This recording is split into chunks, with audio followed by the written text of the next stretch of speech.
अस्सलाम वालेकुम, मेरा नाम हफ्सा शेख है और मैं क्रिश्चियन पर्सपेक्टिव की जानिब से आपके लिए एक दिलचस्प मौज़ू लेकर आई हूँ। लेकिन उस पर जाने से पहले आप क्रिश्चियन पर्सपेक्टिव के बारे में थोड़ा-सा जान लें। द क्रिश्चियन पर्सपेक्टिव एक यूनिक प्लेटफ़ॉर्म है जो यंग जनरेशन को इनवाइट करते हैं ताकि वो आएँ, वर्ल्ड पॉलिटिक्स के ऊपर अपना ज़ाविया या तज्ज़िया पेश करें। आज का हमारा मौज़ू ये है, क्या नेतन्याहू और गैलेंट गिरफ्तार हो सकते हैं? 21 नवंबर 2024 को आईसीसी के प्री ट्रायल चेंबर ने नेतन्याहू और गैलेंट के खिलाफ अरेस्ट वारंट जारी करा दिए, जो उनके ऊपर 3 अक्टूबर 2023 से 20 मई 2024 तक इंसानियत के खिलाफ होने वाले जराइम और जंगी जराइम का इल्ज़ाम लगाता है। तफ़सीलात में जाने से पहले हमें इसके पीछे का पस मंज़र समझना ज़रूरी है। साउथ अफ्रीका ने 2023 में भी आईसीसी को अपील की थी कि इज़राइल जो मज़ालिम ढा रहा है फ़लस्तीन के ऊपर, उसकी इन्वेस्टिगेशन की जाए। फिर 2024 में प्रोसिक्यूटर करीम खान ने नेतन्याहू और गैलेंट को अरेस्ट करवाने का प्लान ऑफिशियली अनाउंस कर दिया था, जिसके ऊपर इज़राइल ने ये एक लीगल चैलेंज किया था कि आईसीसी को फ़लस्तीन के ऊपर होने वाले वाक़यात की इन्वेस्टिगेशन करने का इख्तियार नहीं है, या फिर इज़राइली सिटीजन्स के खिलाफ एक्शन लेने का कोई इख्तियार नहीं है। तो इन्वेस्टिगेशन कंटिन्यू करने के लिए इज़राइल की अप्रूवल लेना ज़रूरी है। जिस पर आईसीसी ने ये जवाब दिया था, आईसीसी को इज़राइल की परमिशन की कोई ज़रूरत नहीं है। ये इन्वेस्टिगेशन फ़लस्तीन के इलाकाई इख्तियार यानी टेरिटोरियल ज्यूरिसडिक्शन के बेसिस पे किए जा रही है। इसी वजह से फ़लस्तीन ने इसको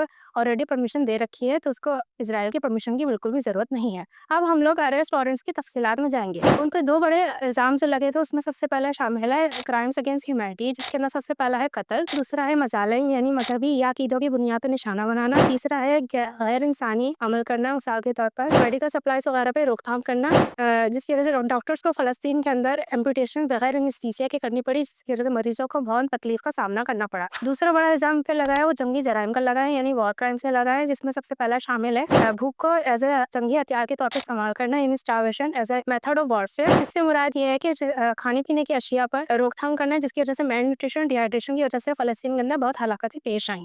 दूसरा ये है कि जानबूझ के सिविलियंस को टारगेट करना, या तो उन टारगेट्स का हुक्म देना या फिर उन टारगेट्स को ना रोकने का बड़ा इल्ज़ाम है इनके ऊपर। आईसीसी के इस फैसले की हिमायत में जो ममालिक शामिल हैं, उनमें है Iran, Sweden, South Africa, Austria, Belgium, Netherlands, दीगर ममालिक शामिल हैं। यहाँ तक कि ईरान ने ये भी कह दिया कि नेतन्याहू के अरेस्ट वारंट से कुछ नहीं होगा, हमें नेतन्याहू की डेथ सेंटेंस चाहिए। जबकि दूसरी तरफ इज़राइल ने आईसीसी के इस फैसले को सख्ती से रिजेक्ट किया और कहा कि आईसीसी यहूदी दुश्मन यानी एंटी सेमेटिक है। और दूसरी तरफ अमेरिका ने भी आईसीसी के इस फैसले की सख्त मुखालिफत की और बोला आईसीसी को इस इन्वेस्टिगेशन करने का इख्तियार नहीं है। नेतन्याहू और गैलेंट के लिए क्या मुमकिन नताइज हो सकते हैं? सबसे पहले ये है कि 124 ममालिक जो आईसीसी के अंडर हैं, उन पे रोम स्टैच्यू के तहत ये कानूनी तौर पर लाजिम है कि नेतन्याहू या गैलेंट अगर उनकी सरजमीन पर कदम रखें तो उनको या तो लोकेट कर लें या फिर उनको फौरन अरेस्ट कर आईसीसी के कस्टडी में दे दें।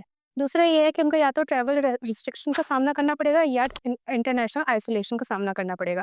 तीसरा ये है कि उन पे प्रेशर डालने के लिए उनकी फॉरेन एसेट्स भी फ्रीज किए जा सकते हैं। आईसीसी का अरेस्ट वारंट जारी कराना हमारे लिए इंटरनेशनल पॉलिटिक्स में एक अहम वाकया है, लेकिन सब हालात को देख के ज़हनों में कुछ सवालात पैदा होते हैं। क्या नेतन्याहू को अरेस्ट करने से फ़लस्तीन के ऊपर जो मज़ालिम किए जा रहे हैं इज़राइली तरफ से, वो ख़त्म हो जाएंगे? क्या फ़लस्तीनी लोगों के मसाइल ख़त्म हो जाएंगे? इन सब सवालात के जवाब मालूम करने के लिए हमारे चैनल के साथ ट्यून्ड रहें। अब इजाज़त दें। अल्लाह हाफ़िज़।